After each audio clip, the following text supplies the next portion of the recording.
ನೀವು ಮೊದಲೇ ಬಾರಿ ನಮ್ಮ ಚಾನಲ್ನ ನೋಡ್ತಾ ಇದ್ದರೆ ಹಾಯ್, ನಾನು ರೂಪಾ. ಹಾಗೂ ನೀವು ನೋಡ್ತಾ ಇದ್ದೀರಾ ನಮ್ಮ ಕನ್ನಡ ಚಾನಲ್ ಆದ ಸ್ಮಯ ಕಲಿಕೆ.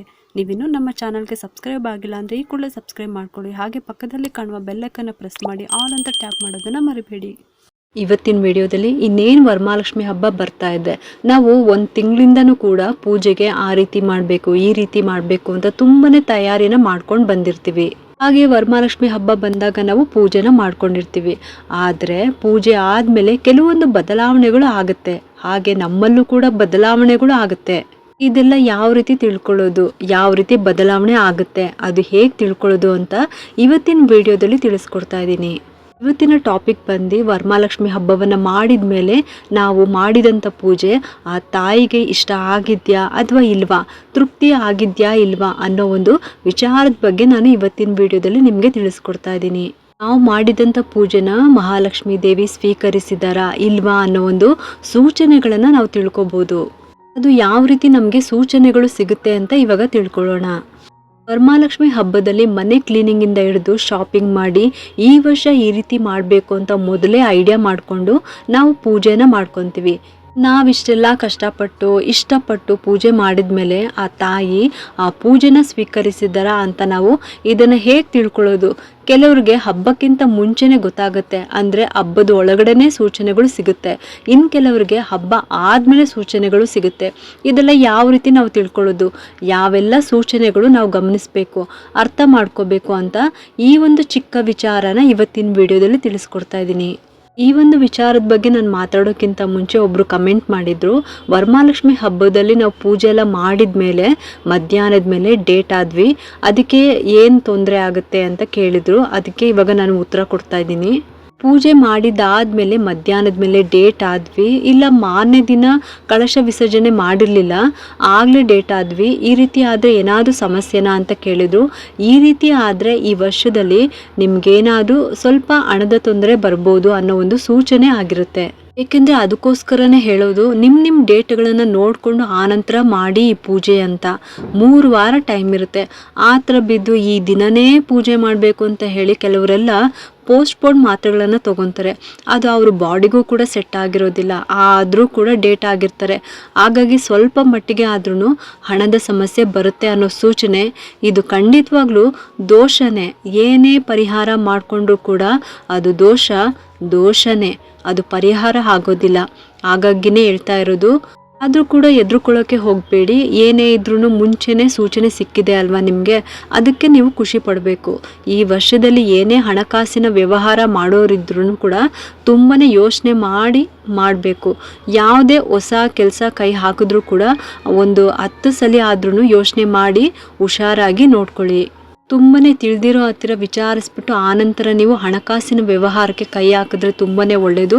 ಈ ಥರ ಒಂದು ಸೂಚನೆ ನಿಮಗೆ ಮುಂಚೆನೇ ಸಿಕ್ಕಿದೆ ಅಲ್ವಾ, ಅದಕ್ಕೆ ಖುಷಿ ಪಡಬೇಕು. ಇನ್ನು ನೀವು ಏನಾದರೂ ಸಾಲ ಮಾಡೋದೇ ಆಗಿದ್ರೆ ಅಥವಾ ನೀವು ಮುಂದೆ ನಿಂತ್ಕೊಂಡು ಸಾಲ ಕೊಡಿಸೋದೇ ಆಗಿದ್ರೆ ಆ ರೀತಿಯೆಲ್ಲ ಮಾಡೋದಕ್ಕೆ ಹೋಗಬೇಡಿ. ಆದಷ್ಟು ಹುಷಾರಾಗಿ ಇರಿ ಅಷ್ಟೇ.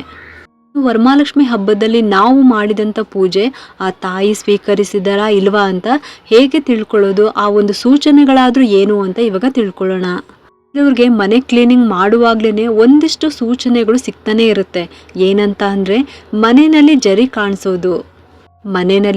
ಕಾಣಿಸೋದೇ ಆಗಿರ್ಬೋದು, ಅಥವಾ ಕಪ್ಪು ಇರುವೆಗಳು ಕಾಣಿಸೋದೇ ಆಗಿರ್ಬೋದು, ಅಥವಾ ಏನಾದರೂ ಒಂದು ಒಳ್ಳೆ ಶುಭ ಸಮಾಚಾರ ಕೇಳೋವಂಥದ್ದೇ ಆಗಿರ್ಬೋದು, ಒಳ್ಳೊಳ್ಳೆ ವಸ್ತುಗಳನ್ನು ಮನೆಗೆ ತರೋವಂಥದ್ದೇ ಆಗಿರ್ಬೋದು.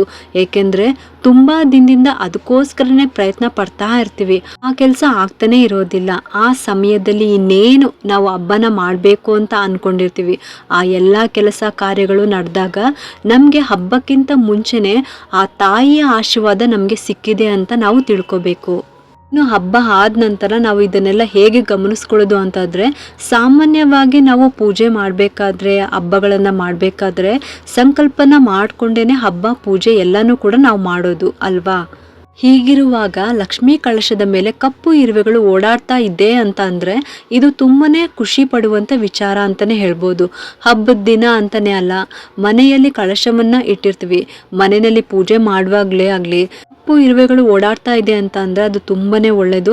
ನಾವೇನಾದರೂ ಮನೆ ಕಟ್ಟಬೇಕು ಅಂತ ನಮ್ಮ ಮನಸ್ಸಲ್ಲಿ ಅಂದ್ಕೊಂಡಿದ್ರೆ ಆ ಕೆಲಸ ತುಂಬಾ ಬೇಗ ನೆರವೇರುತ್ತೆ, ಕೈಗೂಡುತ್ತೆ ಅಂತಲೇ ಅರ್ಥ.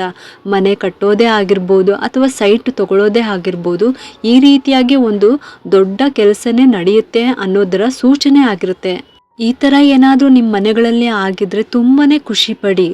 ಇನ್ನು ಹೊಸ್ಲು ಮೇಲೂ ಕೂಡ ಅಷ್ಟೇ, ಕಪ್ಪು ಇರುವೆಗಳು ಓಡಾಡ್ತಾ ಇದ್ದರೆ, ಮನೆಯಲ್ಲಿ ಕಪ್ಪು ಇರುವೆಗಳು ಓಡಾಡ್ತಾ ಇದೆ ಅಂತ ಅಂದರೆ ಕೆಲವು ಸಲ ಹಾಲ್ನಲ್ಲೂ ಕೂಡ ಕಪ್ಪು ಇರುವೆಗಳು ಮುತ್ಕೊಂಡಿರುತ್ತೆ. ಇದೆಲ್ಲ ಕೇಳಿದ್ರೇ ಖುಷಿ ಆಗುತ್ತೆ.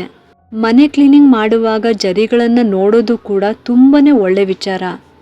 ನನ್ನ ಅನುಭವದ ಪ್ರಕಾರ ನಾನಿವತ್ತು ಹೇಳಬೇಕು ಅಂತ ಅಂದರೆ, ನನಗೂ ಕೂಡ ಪ್ರತಿ ವರ್ಷವೂ ಕೂಡ ಈ ಅನುಭವ ಆಗ್ತಾನೆ ಇರುತ್ತೆ. ನೀವು ನಂಬ್ತಿರೋ ಬಿಡ್ತಿರೋ ನನಗೆ ಗೊತ್ತಿಲ್ಲ, ಆದರೆ ಪ್ರತಿ ವರ್ಷವೂ ಕೂಡ ನನಗೆ ಅಡುಗೆ ಮನೆಯಲ್ಲಿ ಜರಿ ಕಾಣಿಸ್ಕೊಳ್ಳುತ್ತಾನೆ ಇರುತ್ತೆ. ಇವಾಗ ಮಾಡಿ ಮನೆ ಮೇಲೆ ಅಂದರೆ ಫಸ್ಟ್ ಫ್ಲೋರೇ ಆಗಿರ್ಬೋದು ಅಥವಾ ಸೆಕೆಂಡ್ ಫ್ಲೋರೇ ಆಗಿರ್ಬೋದು, ಅಲ್ಲಿ ಈ ಜಿರಳೆ ಆಗಿರ್ಬೋದು, ಹುಳುಗಳೇ ಆಗಿರ್ಬೋದು ಬರೋದಿಲ್ಲ ಅನ್ನೋ ಒಂದು ನಂಬಿಕೆ ಇರುತ್ತೆ. ಇನ್ನು ಗ್ರೌಂಡ್ ಫ್ಲೋರ್ ಮನೆಗಳೇ ಆಗಿರ್ಬೋದು, ಈ ಮೋರಿಗಳಿದ್ದಾಗ, ಚರಂಡಿಗಳಿದ್ದಾಗ ಅಕ್ಕಪಕ್ಕದಲ್ಲಿ ಹುಳುಗಳು ಮೇಲ್ ಬರುತ್ತೆ ಅಂತ ಭಯ ಇರುತ್ತೆ. ಆದರೆ ಫಸ್ಟ್ ಫ್ಲೋರು ಸೆಕೆಂಡ್ ಫ್ಲೋರ್ನಲ್ಲೂ ಕೂಡ ಕಾಣಿಸುತ್ತೆ ಅಂತ ಅಂದರೆ, ಈ ರೀತಿ ಜರಿಗಳು ಕಾಣಿಸುತ್ತೆ ಅಂದರೆ ನಾವು ತುಂಬಾ ಖುಷಿ ಪಡಬೇಕು. ಇನ್ನು ನನ್ನ ಅನುಭವದ ಮಾತು ಹೇಳಬೇಕು ಅಂತ ಅಂದರೆ, ಹೋದ ವರ್ಷ ವರಮಹಾಲಕ್ಷ್ಮಿ ಹಬ್ಬದ ದಿನವೇ ನನಗೆ ಮನೆಯಲ್ಲಿ, ಅದು ಅಡುಗೆ ಮನೆಯಲ್ಲಿ ನನಗೆ ಜರಿ ಕಾಣಿಸ್ಕೊಂತು. ಇನ್ನು ಈ ವರ್ಷದ ಹೇಳಬೇಕು ಅಂತ ಅಂದರೆ, ಈಗ ಒಂದು ವಾರದ ಹಿಂದೆನೂ ಕೂಡ ಅಡುಗೆ ಮನೆಯಲ್ಲೇ ನನಗೆ ಜರಿ ಕಾಣಿಸ್ಕೊಂತು. ಹೋದ ವರ್ಷ ಅಂತೂ ವರಮಹಾಲಕ್ಷ್ಮಿ ಹಬ್ಬದ ದಿನ ಆ ಟೈಮ್ ಬಂದು ಇನ್ನೂ ನೆನಪಿದೆ ನನಗೆ. ಮಧ್ಯರಾತ್ರಿ 2:30 ಆಗಿತ್ತು. ಆಗ್ತಾನೆ ನಾನು 1 ಗಂಟೆವರೆಗೂ ದೇವ್ರಿಗೆ ರೆಡಿ ಮಾಡಿಬಿಟ್ಟು ಸ್ವಲ್ಪ ಹೊತ್ತು ಮಲ್ಕೊಳ್ಳೋಣ ಅಂತ ಹೋಗಿ ಮಲ್ಕೊಂಡಿದ್ದೆ. ಆಮೇಲೆ 2:30ಗೆ ಮತ್ತೆ ಎದ್ದುಬಿಟ್ಟು ದೇವ್ರ ಮುಖ ನೋಡ್ಕೊಂಬಿಟ್ಟು ಆಮೇಲೆ ನೀರು ಕಾಯಿಸೋಣ ಅಂತ ಅಂದ್ಬಿಟ್ಟು ಅಡುಗೆ ಮನೆಗೆ ಅಂತ ಬಂದೆ. ಆವಾಗ ನೋಡಿದ್ರೆ ಅಲ್ಲಿ ಲೈಟ್ ಹಾಕಿ ನೋಡಿದ್ರೆ ಅಲ್ಲಿ ಅಡುಗೆ ಮನೆಯಲ್ಲಿ ಏನು ಶೆಲ್ಫ್ ಇರುತ್ತಲ್ಲ, ಆ ಶೆಲ್ಫ್ ಹತ್ರ ಅಲ್ಲಿ ಜರಿ ಕಾಣಿಸ್ಕೊಂತು. ನೋಡಿದ ತಕ್ಷಣ ತುಂಬಾ ಭಯನೂ ಆಯಿತು ಮತ್ತು ತುಂಬಾ ಖುಷಿನೂ ಆಯಿತು. ನನಗಂತೂ ಹಬ್ಬದ ದಿನ ಆ ಮಹಾಲಕ್ಷ್ಮಿ ದೇವಿನೇ ನೋಡಿದಷ್ಟು ನನಗೆ ಖುಷಿ ಆಯಿತು. ಕೆಲಸ ಮಾಡಿ ಸಾಕಾಗಿದ್ರೂ ಕೂಡ ಆ ಜರಿಯ ರೂಪದಲ್ಲಿರುವ ಆ ತಾಯಿನ ನೋಡಿ ಆಯಾಸ ಎಲ್ಲ ಮಂಗಮಾಯ ಆಗೋಯ್ತು ನನಗೆ. ಒಂದು ಸಮಯದಲ್ಲಿ ವಿಡಿಯೋನ ಮಾಡ್ಕೊಳ್ಳೋದಕ್ಕೆಲ್ಲ ಆಗಲಿಲ್ಲ, ಯಾಕೆಂದರೆ ನೋಡಿದಾಗ ಮೊದಲು ಭಯ ಆಗುತ್ತೆ. ಆ ನಂತರ ಅಮ್ಮ ಅಲ್ವಾ ಅಂತ ಹೇಳಿ ನಾನು ಸಮಾಧಾನ ಮಾಡಿಕೊಂಡೆ. ಈ ರೀತಿ ಇಂತಹ ಸಂದರ್ಭದಲ್ಲಿ ಖಂಡಿತ ನಾನು ನೆಕ್ಸ್ಟ್ ಏನಾದ್ರು ಇದೇ ರೀತಿ ಏನಾದ್ರು ಕಾಣಿಸ್ಕೊಂಡಾಗ ನಾನು ವಿಡಿಯೋ ಮಾಡಿ ನಿಮಗೆ ಶೇರ್ ಮಾಡ್ತೀನಿ. ಯಾಕೆಂದರೆ ಸಡನ್ನಾಗಿ ನೋಡಿದಾಗ ಭಯನೇ ಆಗ್ತಾ ಇರುತ್ತೆ, ಗಾಬರಿ ಆಗುತ್ತೆ. ಆಗ ಏನು ಮಾಡಬೇಕು ಅನ್ನೋದು ಕೂಡ ಗೊತ್ತಾಗೋದು ಇಲ್ಲ ಮತ್ತು ದಿಕ್ಕು ಕೂಡ ತೋಚೋದಿಲ್ಲ ಆ ಟೈಮ್ನಲ್ಲಿ. ಒಟ್ಟಿನಲ್ಲಿ ಖುಷಿ ಭಯ ಎಲ್ಲನೂ ಕೂಡ ಒಂದೇ ಸಲ ಆಗ್ತಾ ಇರುತ್ತೆ ಆ ಟೈಮ್ನಲ್ಲಿ. ಆದರೆ ಅಷ್ಟೇ ಖುಷಿಪಟ್ಟು ಇಷ್ಟರ ಮಟ್ಟಿಗೆ ನಿಮ್ಮ ಆಶೀರ್ವಾದ ಆಯ್ತಲ್ಲಮ್ಮ ಅಂತ ನಮಸ್ಕಾರ ಮಾಡಿಕೊಂಡೆ. ನನಗಂತೂ ತುಂಬಾ ಖುಷಿ ಆಯಿತು. ಕೆಲವರೆಲ್ಲ ಇದನ್ನು ನೋಡಿದ ತಕ್ಷಣ ಸಾಯಿಸ್ಬಿಡ್ತಾರೆ, ಆದರೆ ನಾನು ಆ ಥರ ಮಾಡಲಿಲ್ಲ.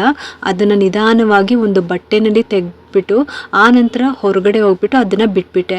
ಇಲ್ಲ ಒಂದು ಕವರ್ನಲ್ಲಾದ್ರೂ ಸರಿನೇ ಈ ರೀತಿ ಹಿಡಿದ್ಬಿಟ್ಟು ಹೊರಗಡೆ ಬಿಡಬೇಕು. ಯಾವುದೇ ಕಾರಣಕ್ಕೂ ಅಷ್ಟೇ ನಿಮ್ಮ ಮನೆಯಲ್ಲಿ ನೋಡಿದ್ರೂ ಕೂಡ ಅಷ್ಟೇ ಯಾರೂ ಕೂಡ ಸಾಯಿಸೋದಕ್ಕೆ ಹೋಗಬೇಡಿ, ಇದು ತುಂಬಾ ತಪ್ಪು. ನನಗಂತೂ ಪ್ರತಿ ವರ್ಷವೂ ಕೂಡ ಈ ಭಾಗ್ಯ ನನಗೆ ಸಿಗ್ತಾನೆ ಇರುತ್ತೆ. ಜಾಸ್ತಿ ನನಗೆ ಅಡುಗೆ ಮನೆಯಲ್ಲೇ ಕಾಣಿಸಿರೋದು. ಹಬ್ಬಕ್ಕಿಂತ ಮುಂಚೆನೇ ಆ ತಾಯಿ ನಮ್ಮ ಮನೆಗೆ ಬಂದಿದ್ದಾರೆ ಅಂತಲೇ ಅರ್ಥ. ಈಗ ಒಂದು ವಾರದ ಹಿಂದೆನೂ ಕೂಡ ಇದೇ ರೀತಿಯೇ ನನಗೆ ಅಡುಗೆ ಮನೆಯಲ್ಲೇ ಕಾಣಿಸ್ಕೊಂಡಿತ್ತು. ಆ ಟೈಮ್ನಲ್ಲೂ ಕೂಡ ನನಗೆ ವಿಡಿಯೋ ಮಾಡಬೇಕು ಅನ್ನೋ ಒಂದು ಆ ಯೋಚನೆ ಕೂಡ ಬರಲಿಲ್ಲ.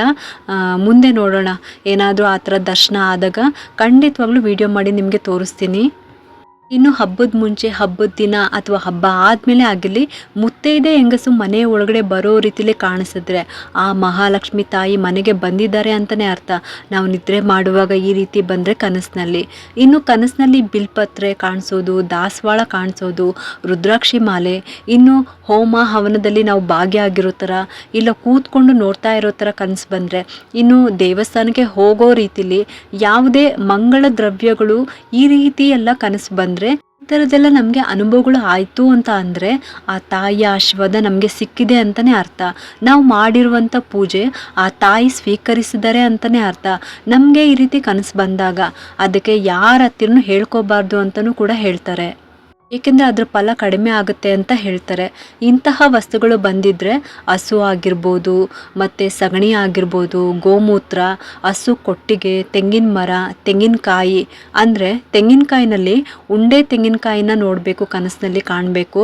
ಒಡೆದಿರೋ ಅಂಥದ್ದು ಮತ್ತು ಹೋಲಾಗಿರೋ ತೆಂಗಿನಕಾಯಿ ಕಾಣಬಾರ್ದು. ಉಂಡೆ ತೆಂಗಿನಕಾಯಿ ಕಾಣಿಸೋದೇ ಆಗಿರ್ಬೋದು.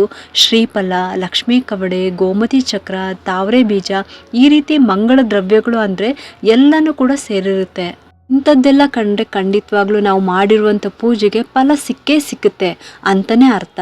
ನಾವು ಏನು ಸಂಕಲ್ಪ ಮಾಡಿಕೊಂಡು ಪೂಜೆನ ಮಾಡಿರ್ತೀವೋ ಅದು ಈ ವರ್ಷದಲ್ಲಿ ನೆರವೇರುತ್ತೆ ಅಂತಲೇ ಅರ್ಥ. ಇದಿಷ್ಟು ಕೂಡ ವರಮಹಾಲಕ್ಷ್ಮಿ ಹಬ್ಬದಲ್ಲಿ ನಾವು ಮಾಡಿದಂಥ ಪೂಜೆ ಆ ತಾಯಿ ಸ್ವೀಕರಿಸಿದಾರಾ ಇಲ್ವಾ ಅನ್ನೋ ಒಂದು ಸೂಚನೆ ಯಾವ ರೀತಿ ನಾವು ತಿಳ್ಕೊಬೋದು ಅಂತ ಇವತ್ತಿನ ವಿಡಿಯೋದಲ್ಲಿ ಸಂಪೂರ್ಣವಾಗಿ ಸರಳವಾಗಿ ತಿಳಿಸ್ಕೊಟ್ಟಿದ್ದೀನಿ. ನಿಮಗೆಲ್ಲರಿಗೂ ಈ ಒಂದು ವಿಡಿಯೋ ಇಷ್ಟ ಆಗಿದ್ದರೆ ಒಂದು ಲೈಕ್ ಮಾಡಿ, ಶೇರ್ ಮಾಡಿ ಮತ್ತು ಸಬ್ಸ್ಕ್ರೈಬ್ ಮಾಡಲು ಮರಿಬೇಡಿ. ಏಕೆಂದರೆ ನೀವು ಮಾಡೋ ಒಂದು ಸಬ್ಸ್ಕ್ರೈಬಿಂದ ನಮ್ಮಂತಹ ಸಣ್ಣ ಸಣ್ಣ ಚಾನಲ್ಸ್ಗೆ ಒಂದು ಸಪೋರ್ಟ್ ಮಾಡ್ದಂಗೆ ಆಗುತ್ತೆ. ಮತ್ತೆ ಸಿಗ್ತೀನಿ ಮುಂದಿನ ಹೊಸ ವಿಡಿಯೋದೊಂದಿಗೆ ಅಂತ ಹೇಳ್ತಾ ಈ ವಿಡಿಯೋನ ಮುಗಿಸ್ತಾ ಇದ್ದೀನಿ. ಸರ್ವೇ ಜನ ಸುಖಿನೋ ಭವಂತು.